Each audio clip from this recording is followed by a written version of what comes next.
Saludos para todos. En esta oportunidad queremos hablar acerca del poder de las relaciones o del poder de las influencias. Queremos tomar un texto de la Biblia que aun cuando no trata de manera directa del tema de las relaciones o de las influencias, sí el pasaje nos dice la manera como Dios opera en el mundo de los vivientes, de los seres humanos, en las sociedades, si se quiere, en los que están en eminencia, en los que están en autoridad. Dice la Biblia en Romanos capítulo 11, versículo 33. Oh profundidad de las riquezas, de la sabiduría y de la ciencia de Dios, cuán insondables son sus juicios e inescrutables sus caminos. Porque ¿quién entendió la mente del Señor? ¿O quién fue su consejero?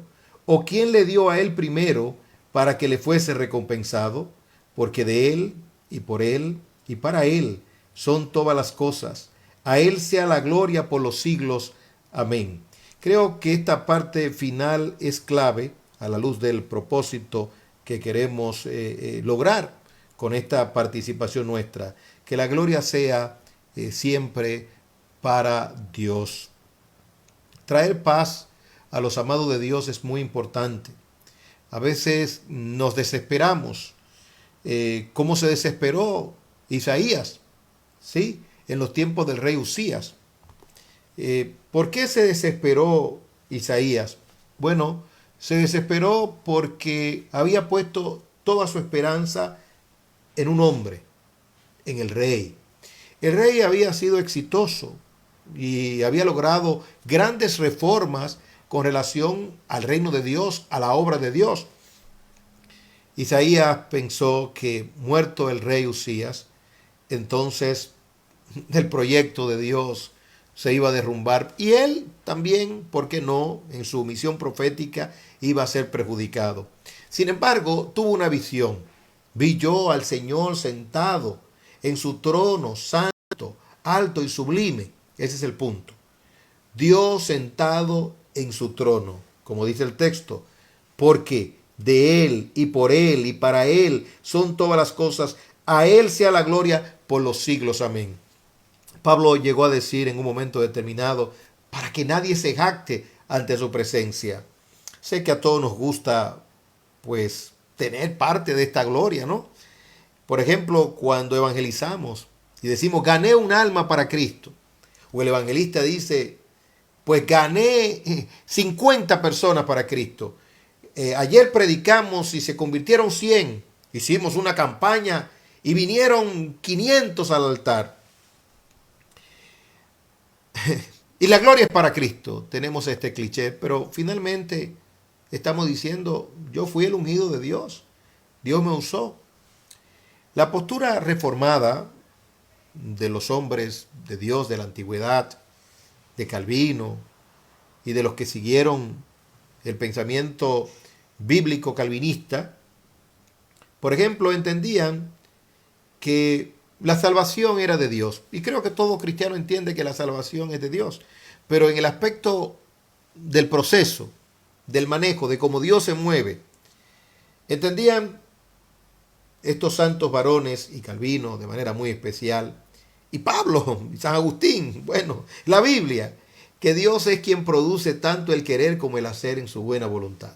Es decir, que Dios toca los corazones y que hay un llamamiento que se le ha identificado, catalogado, calificado como llamamiento irresistible.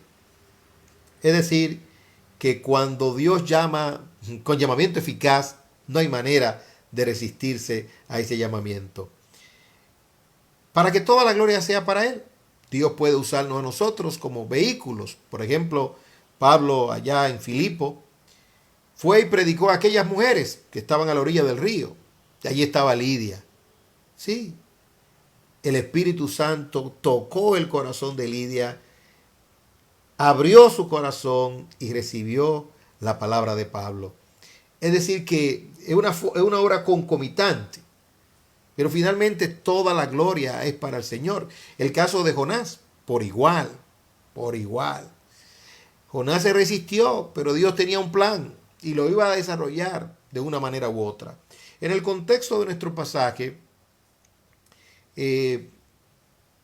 el apóstol Pablo llega a un clímax, ¿no? Porque está hablando acerca del endurecimiento de Israel y de la salvación de los gentiles. Y usa una palabra extraña, realmente. Dice que Dios provocó a celo. Entonces rechaza a los judíos, recibe a los gentiles los judíos son provocados a celo por los gentiles y se le dice a los gentiles, mucho cuidadito, es como quitar y poner. Como este proceso que estamos viviendo en nuestro país, quitaron a uno, pusieron a otro y ahorita quitan a ese que fue colocado y a ese grupo y entonces viene otro porque la conducta humana es muy parecida y la tendencia a la arrogancia, al orgullo, es muy propia. Es decir, es una grama, es una hierba más que una grama, es una hierba mala que se debe cortar, como diría Spurgeon, todos los días, la hierba mala del orgullo. Es decir, la historia humana es la misma, repetitiva, siempre repetitiva. Por eso uno de los reyes de la antigüedad tenía un bufón que le decía, recuérdate que tú eres hombre y no Dios. Precisamente un gobernador o rey en los tiempos de los apóstoles, la multitud gritó, voz de Dios, no de hombre. Y dice que cayó muerto y fue comido por los gusanos. Destaca Lucas esto. Como quien dice, murió como mueren los hombres, comido por los gusanos. ¿Cómo nos pasará a todos? Bueno, el punto que queremos subrayar es el proceder de Dios en cuanto a la salvación, en cuanto a toda obra buena. Sí, dice Pablo, no vamos a entender. Dice, oh profundidad de las riquezas, de la sabiduría y de la ciencia de Dios, cuán insondables son sus juicios. Ahí está el punto. E inescrutables sus caminos.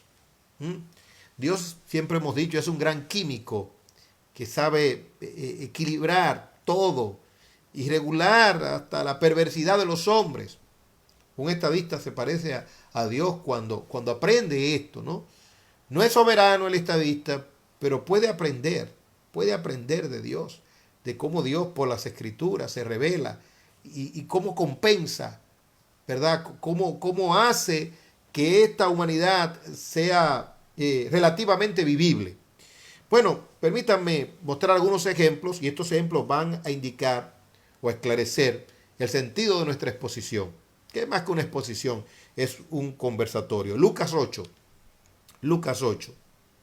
¿Qué nos revela Lucas 8? Lucas 8 nos dice que muchas mujeres influyentes que habían sido liberadas de demonios contribuían con el ministerio del Señor en sentido económico. Recuerden que había un tesorero, Judas, es decir, que ellos tenían finanzas, se movían. Pues así, de manera sigilosa, de manera secreta, prudente si se quiere, estas mujeres influenciaban a sus esposos. Alguien me dijo una vez, trata de llegar al corazón de la gente. Creo que no lo he logrado en muchas ocasiones, porque a veces somos muy humanos y obramos de forma muy humana, hasta en la forma de hacer las evaluaciones, que deben de ser evaluaciones espirituales, y devolver a los procederes de Dios, como dice la misma Biblia, no es con espada ni con ejército, sino que es con su Santo Espíritu. Estas mujeres, con toda seguridad, influenciaban a sus esposos. La esposa de Pilato. ¿Qué era Pilato? Un hombre malo, acostumbrado al pecado.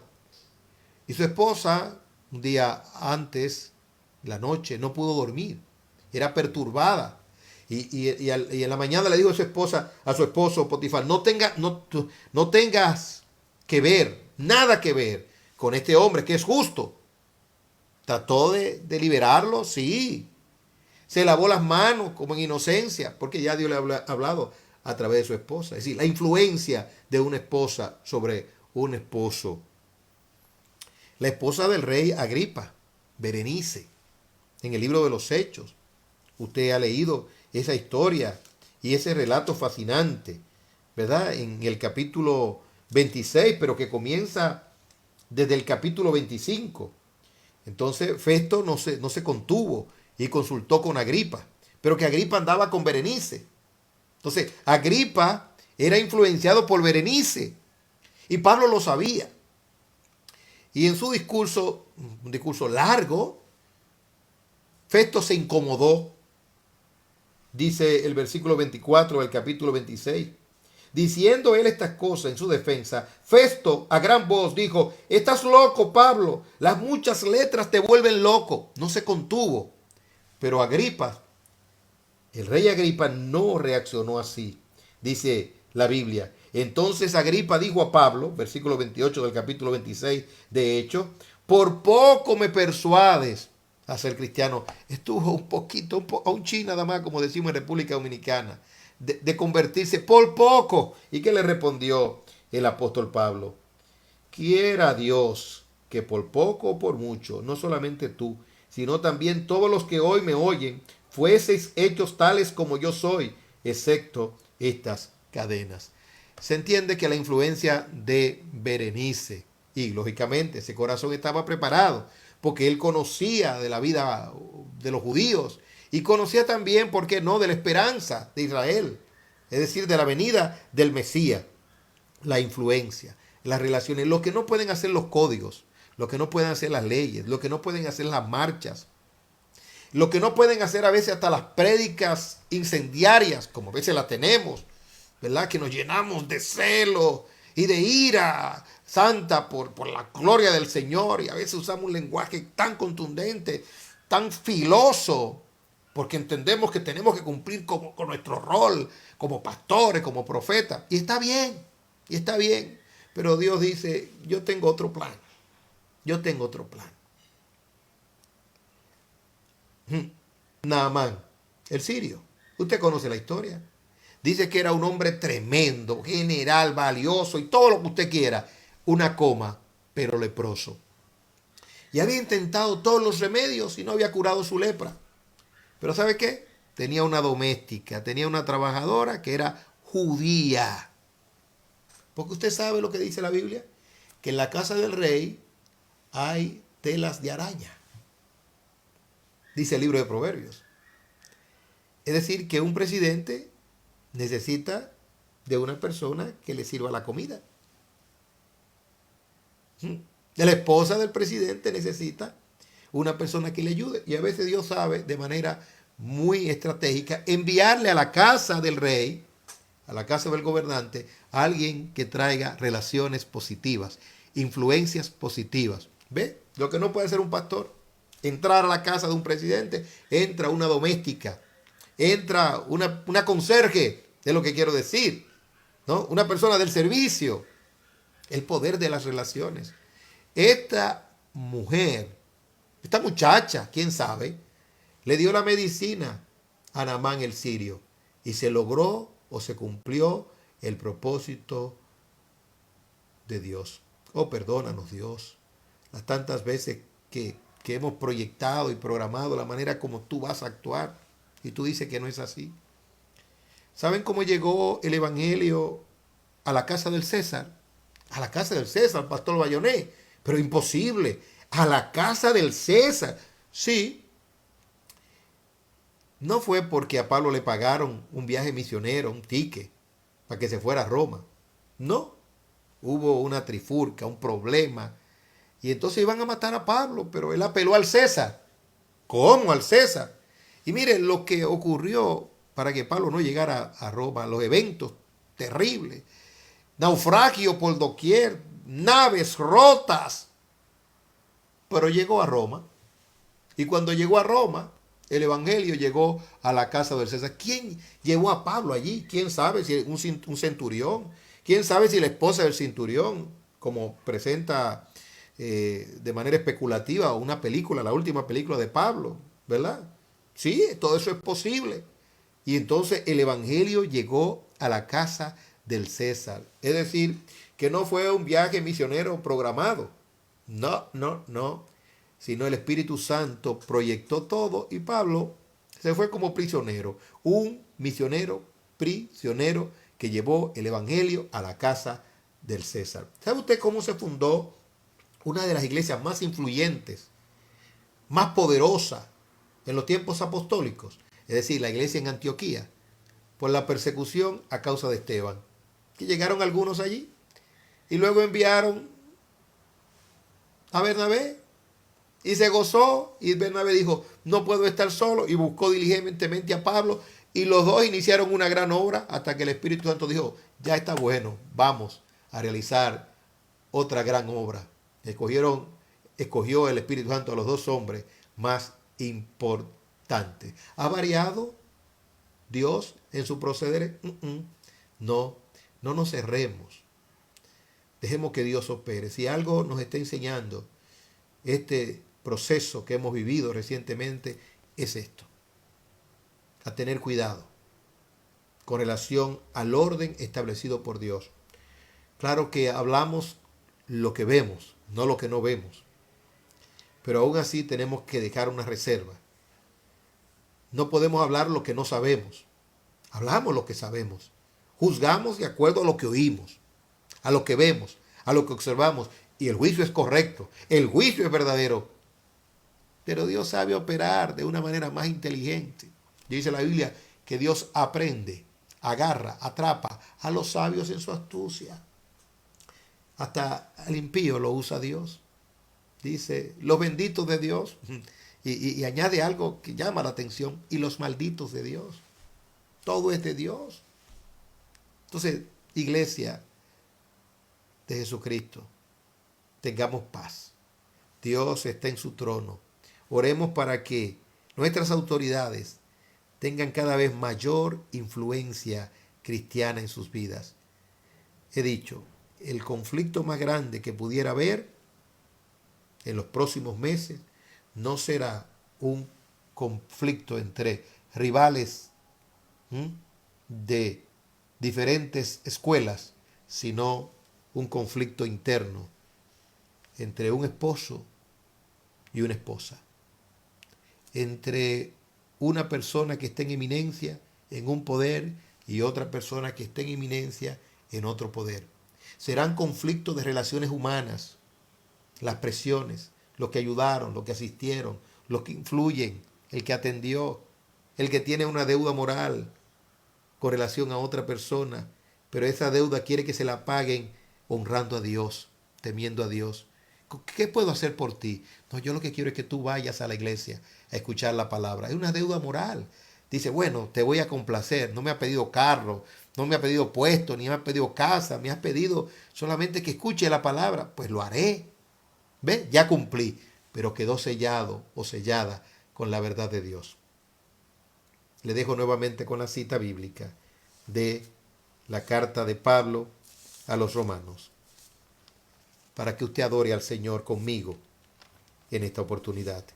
Dice el texto sagrado, oh profundidad de las riquezas, de la sabiduría y de la ciencia de Dios, cuán insondables son sus juicios e inescrutables sus caminos, porque ¿quién entendió la mente del Señor? ¿O quién fue su consejero? ¿O quién le dio a él primero para que le fuese recompensado? Porque de él, y por él, y para él son todas las cosas. A él sea la gloria por los siglos de los siglos. Amén. Padre, Padre, Padre nuestro, ven a nuestra nación con más influencia cristiana. No como nosotros queremos. Predicaremos con fuego, con fervor, con mansedumbre, con humildad, con celo, con lo que nos dé tu espíritu. Pero de igual forma entenderemos que tú obras a través de los medios, por encima de los medios y hasta sin medios, porque tú eres Dios soberano. Bendice a aquella mujer que influye al esposo que influye en la nación, al hijo cristiano que influye al padre, o al padre que influye al hijo, porque tiene la sal del evangelio, a la doméstica, a la conserje ignorada, pero es cristiana, pero que da una palabra de sabiduría en un momento determinado, como hizo aquella mujer. O por doquier, ven tú, al médico que atiende, al hijo del que está en eminencia y se siente en deuda. ¿Sí? Oh Padre, tú eres bueno y eres grande. Danos libertad en el espíritu para entender tu proceder. Ayúdanos a valorar y a dimensionar la importancia de las relaciones. Que tu nombre sea exaltado en nuestra nación y más allá de nuestras fronteras. En el nombre de Jesús. Amén. Que la paz de Dios sea con usted y con toda su familia.